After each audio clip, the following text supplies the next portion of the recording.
Start with you, Clive. What do you think of the conference so far this year? Conference is great. We're getting the usual update of science, policy, politics. It's restores your faith that something can be done, that possibly even the world will ultimately do the right thing and wipe out the smoking-related disease epidemic. But it's going to be still a long uphill struggle, and nothing's changed on that respect. Now, David, do you share that optimism? Yeah, I mean, as we've discussed before, Brent, I think the facts come out. Good policy is contagious. We're seeing very effective things happen around the world. We're seeing tremendous opposition to that. But eventually, I think that opposition has to crumble. As more of the science comes out, we see more of the results and how many people are moving to alternatives. We see what that means in terms of disease rates. It's a matter of, can we speed this up? And the irony of seeing groups like the World Health Organization trying to prevent it and trying to slow it down. What's going to happen to the 8 million vapors in the U.S. come shortly when the devices are pulled? Most of the existing 8 million vapors will find some kind of workaround. They'll mix their own liquids. They'll buy devices on the black market. They'll use what they've already got. They will be fine. The people we should be worried about are the remaining 30 million smokers, for whom vaping will become a much more difficult thing to switch to. So it's not just the existing stock of vapors, it's the potential vapors in the future that the FDA is going to be blocking from switching from high risk to low risk. And, the way they're carrying on in the States now, essentially, millions more will get sick and die as a result of basically completely incompetent regulation by the Food and Drug Administration. In many places all around the world, Canada, the US, especially Canada, because that's where I'm from.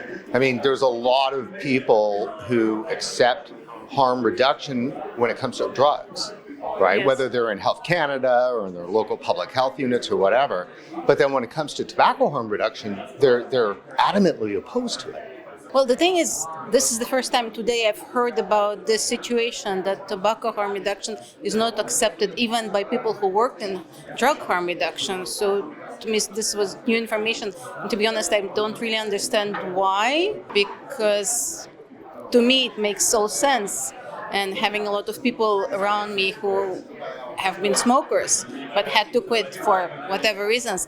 And a few years ago, no one knew about, vaping, or snus is the first time I hear about this today, and how it helped in Sweden.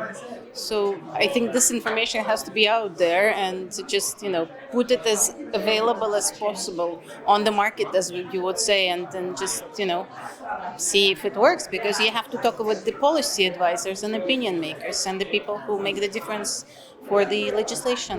So the strapline for the event this year is Tobacco Harm Reduction Here for Good. Is it here for good? Yeah, definitely it's here for good, yes. It has changed the whole thing. If you look at in the past, it was pretty much a pharma thing, right? So you can see now that the companies are developing, are moving, are transforming themselves. So it's for good. I have no doubt about it. How about you? What do you think of the conference so far this year? Well, I think for me it's one of the best conferences regarding harm reduction, actually, and in which, you can find people with completely different backgrounds talking about, the same topic and following a kind of same goal. So I really believe it is very useful and very interesting in general, and we are, going forward and hopefully in a short period of time getting new things, regarding this relevant topic that is harm reduction. Yeah. How's the conference going for you this year? What's been your favorite session? Yeah, the nicotine, the effects of nicotine. This was yesterday in the afternoon, and I am not. I don't know about. I don't know about these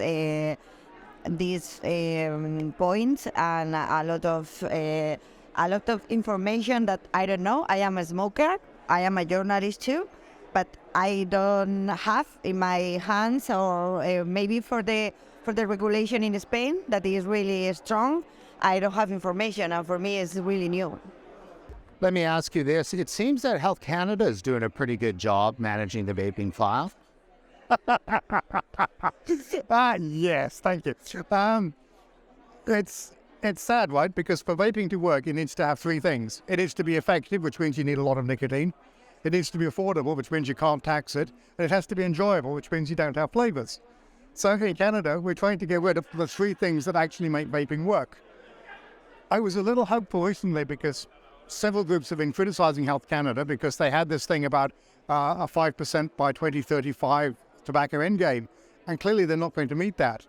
And in England and in New Zealand, when they realized they weren't going to meet their tobacco endgame, they had a comprehensive review of their tobacco control policy, which included vaping as a way to help them meet their target. And I was a little optimistic that Canada may go that way. But now, pretty much out of left field, they have this strange idea that if we put warning labels on individual cigarettes, that's going to make a huge difference. And I think that's just going to be a huge distraction. I mean, some bureaucrat is going to say, oh, we've done something that nobody else has done before. And they're going to get kudos and they're going to get awards for that. But cigarette smokers are also very good at ignoring all the warning labels that are already on cigarettes. I'm sure that an extra warning label on an individual cigarette is going to make absolutely no difference to them.